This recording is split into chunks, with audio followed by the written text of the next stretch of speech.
Hi, everybody. It's Mark Zinni here from Eyewitness News, coming to you live from WFSB Plus right now on a Wednesday night, pretty much 9 o'clock, and I certainly hope you're having a good night. We have had a very busy day here in the Eyewitness Newsroom, so we have several stories we want to go over, but I just wanted to, first and foremost, say thank you for finding us here on the WFSB Plus streaming app.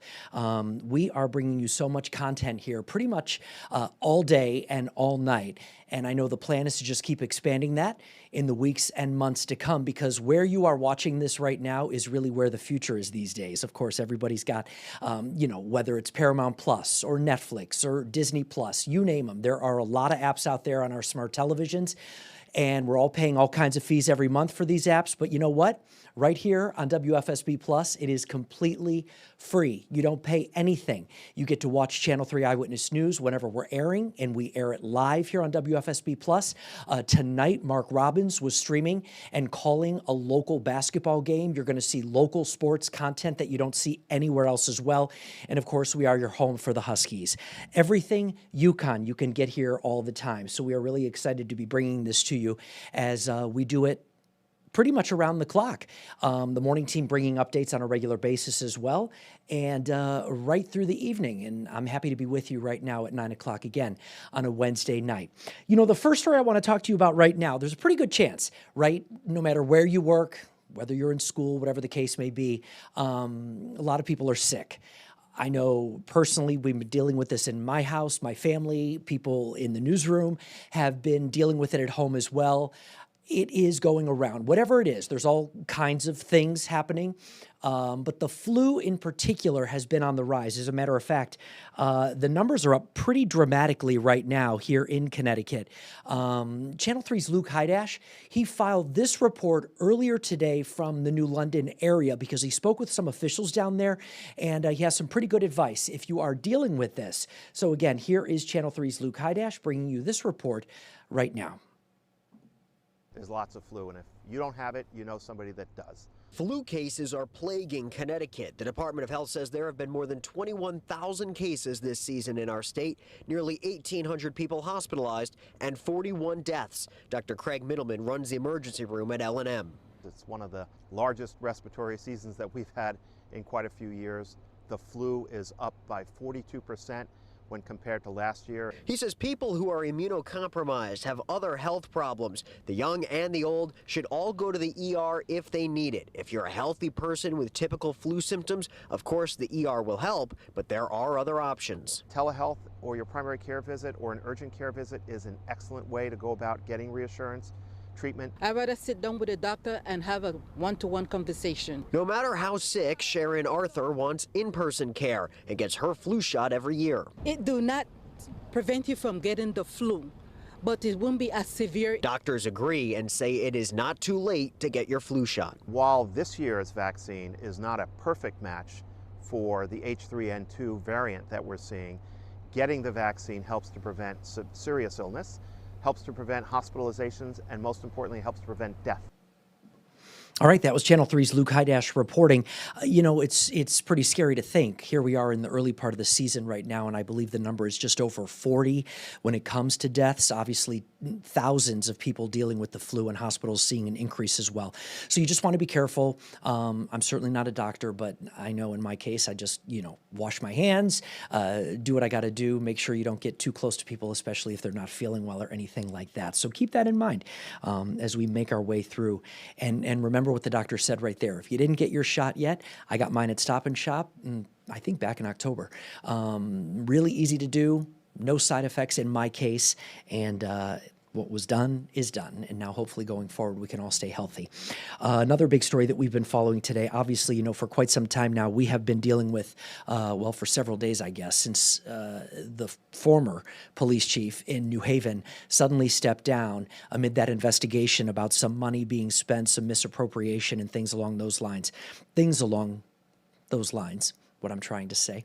That investigation continues right now, but they did get some news out recently in the New Haven area about some new crime-related figures, and some of it is some good news for New Haven. Now, Channel 3's Katie Cohen has been down there reporting on this throughout the afternoon, and she has this story that she filed earlier today as well. Police dug through all of the calls in crime scenes they responded to in 2025 and say progress is being made.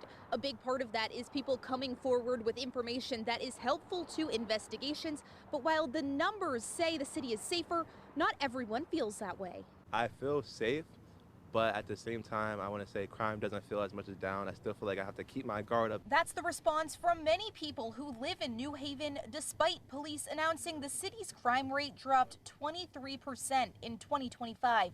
Some, like Alfred Diaz, don't leave home at night. He lives in Fairhaven and has seen crime close up. There was one time I saw like a car chase go down when I was walking to Walmart. The newly released data from New Haven Police shows crime is down in nearly every category. One important category where it's up, however, is homicides. There were 16 in 2025. That's one more than the 15 in 2024, but it's significantly down from the 24 murders the city saw in 2023.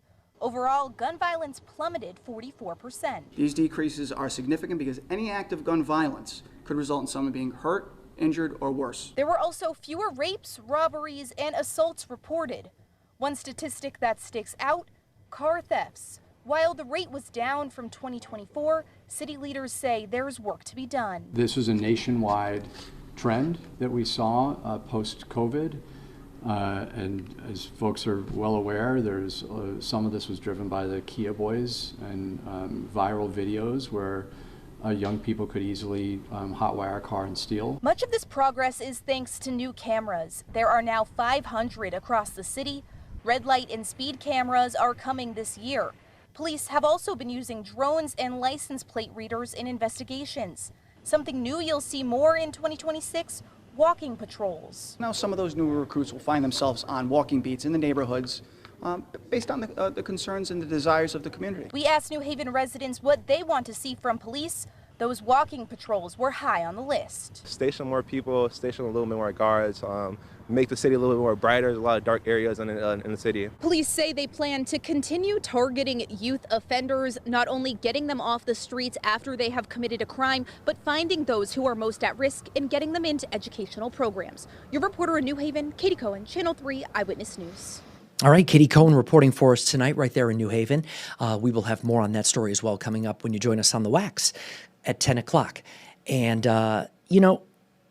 this next story, we were talking about this in the studio earlier tonight. It's so upsetting, right? Sadly, there's a lot of upsetting news that happens all the time. But we tend to get a big response from the community, of course, when it involves any kind of animal abuse, things along those lines. And people have been really bothered and disturbed lately here in Connecticut. We have been reporting for some time now about an uptick, sadly, in abuse. Dogs being found dead in the snow, abandoned in parks, chained to fences and just left. Horrible, horrible cases. Channel 3's Dylan Fearon was looking into this recently because, again, this is something that a lot of us have been really impacted by. I'm a dog owner myself, but I don't think you really have to be a dog or a cat or a pet person to really understand just how sad this is. These are innocent animals. People are obviously taking them in, whether it be from a shelter, whatever the case may be. Maybe something happens in their life that they can't care for them any longer. They can't handle them, maybe the expense. That is certainly not grounds to abuse them or dump them. There are ways to get help. There are things you can do. And again, Channel 3's Dylan Fearon is taking a closer look at this for us right now. Come here, my babies. Dr. Michael Sanders is playing with his rescue dogs, Lily and Ruru. Sanders is a veterinarian, heartbroken to hear several more dogs have been found abandoned and left to die since the new year. These are feeling, thinking creatures that are helpless for themselves and need our protection and our care. In Manchester last week, 2 pit bulls were found dead in the woods, huddled together in their final moments. In Wolcott, this emaciated pit bull mix was found dead near a walking trail, potentially dumped here weeks before it was found. Cats are being abandoned too. These 2 found in crates in Groton. Oh, yeah. Sherry DeGenova has been Hartford's animal control officer for 26 years. She says she fields several calls a day from people who can't or don't want to care for their pets anymore. If I don't take that pet, I'm going to end up with that pet anyway, because that pet's going to end up being dumped on the street. It's going to be left tied to a fence, or even worse, they leave him in abandoned apartments. That happens almost on a daily basis in the city of Hartford. DeGenova says this has been a serious issue for years and is getting more attention lately.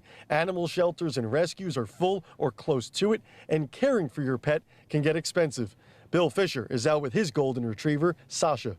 You know, there's a grooming cost, there's a food cost, there's a health cost. So just like it is for any, a human, it's the same with a pet. There are resources. Calling your local animal control officer should be step one, according to DeGenova, but you need to be patient. People want that instant fix, and they don't get it, so they get rid of the problem, which is like letting their animals loose.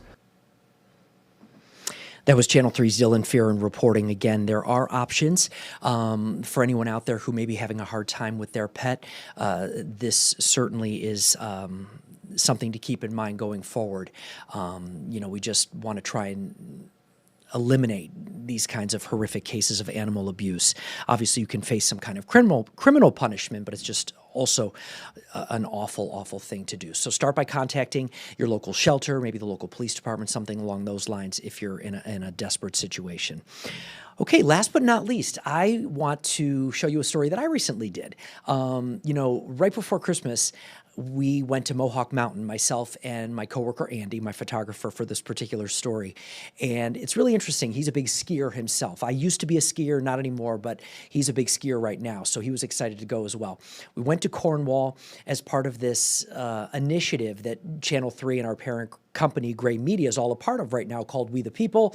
We're celebrating America's 250th birthday right now by going all across the state and really showing off some of the cool stories that maybe a lot of people don't necessarily know about. I had come across something recently that I didn't know, and I'm aware a lot of people were aware of this already, but I did not know that Mohawk Mountain had a pretty interesting history when it comes to snowmaking. In fact, it was pretty much created there. So I went and I met with the owner, Carol, and she is very, very nice. And the new general manager, who's a young man who's worked his way up through the ranks, which I think is also really cool. And they talked to me a little bit about it. This story aired yesterday on Eyewitness News, but I thought I'd show you right now myself because I think it turned out really nice, and it's just a nice way to end this, a nice local story. And I do want to let you know that my email is mark.zinni@wfsb.com. We continue to do these stories, so if there's maybe an idea or something you know about in your community that you say, hey, you know what, this doesn't get a lot of attention. Well, that's what we want to do. We want to shine a light on these kinds of things. So reach out to me, mark.zinni@wfsb.com, and I will certainly talk with the folks here at the station and see what we can make happen. But in the meantime, let's go to Cornwall right now on this Wednesday night, everybody. So get those skis on. Here we go.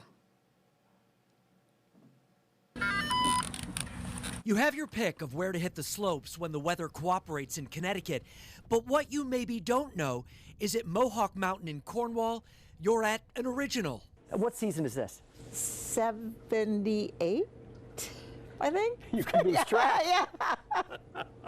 Just count the years and you know the history here is as deep as the powder in peak winter. It goes back to Carol Luger's dad, the founder. My dad loved skiing and he loved snow, and he thought everybody should come out and do it, and he had an opportunity after the war and marrying my mom and all to give it a try, and this was what he put together. Walter Sean Connect didn't just open the first ski resort in the state. Mohawk Mountain is also where snowmaking equipment that's used today around the world was perfected. It put her dad in the National Ski Hall of Fame for the invention. That's kind of a loose term. I think there were a lot of people working on stuff and there were a lot of things going on, but it happened here. And we do take it as a first. The man behind the man-made snow, seen here from the book, Mohawk Mountain Ski Area, The Birth of Snowmaking, where you can also see Carol with her parents and some of the original snowmaking equipment. All these years later, the recipe remains the same, a combination of air, water, and just the right conditions. I think we hold ourselves to a pretty high standard, so our expectations of what the mountain should be and the conditions and all that, that's kind of the Mohawk standard. Dan Hedden's being groomed to run the resort one day. He's already the general manager after 16 seasons, moving up from a greeter to mountain operations, leading to his expertise in snowmaking, giving powder to the people. Our snowmakers are doing quality control, so we're all skiers for the most part, and we know what we would like to ski, so we try and deliver that to the folks that come skiing with us. The ski business can be tough and the season short in this part of the country, but after almost 80 seasons, Mohawk Mountain is proving there is no place like home. My dad, going back to my dad, he did a lot with areas. He did a lot with inventing things, if you will. But his bottom line was go out and have fun. Skiing's about fun. Everybody should have that fun in the winter. Look how nice that is right there. I want to let that play out just a little bit longer because it was a beautiful shot that my coworker Andy got. He was very excited. He put his skis on, he grabbed his camera, made a couple runs there at Mohawk Mountain himself. So he was a shout out to Andy because he had a really good time that day. It was a beautiful day right before Christmas time. We shot that story, and then again it aired this week. So my thanks to Carol Luger at Mohawk Mountain and everyone there because they were very welcoming, and we certainly appreciate it. So we loved that. It was a lot of fun. Again, find me online. Send me your ideas. I'd love to check out something interesting if you want to send it my way. Before we go, let you take a quick look right here at our live radar right now. And I know they are tracking a bit of a cool down as we make our way into the weekend. Meteorologist Mike Slifer will be in tonight on the Wax at 10 and on Eyewitness News at 11 with your first alert weather coming up tonight. Watching, what is tomorrow? Tomorrow's Thursday already, so we're getting into a situation here where the weekend is within reach. Well, I do want to thank you for joining us here for this WFSB Plus broadcast, coming to you live right now. And how live are we? We're so live that I'm going to put it right here on the screen for you. Look at that. Now I'm going to take it away, and I'm going to take this station bug down, and I'm going to say good night, everybody. I will see you coming up on the Wax for the news at 10. I'm in for Stephanie tonight, and then I will see you on Eyewitness News at 11. Take care.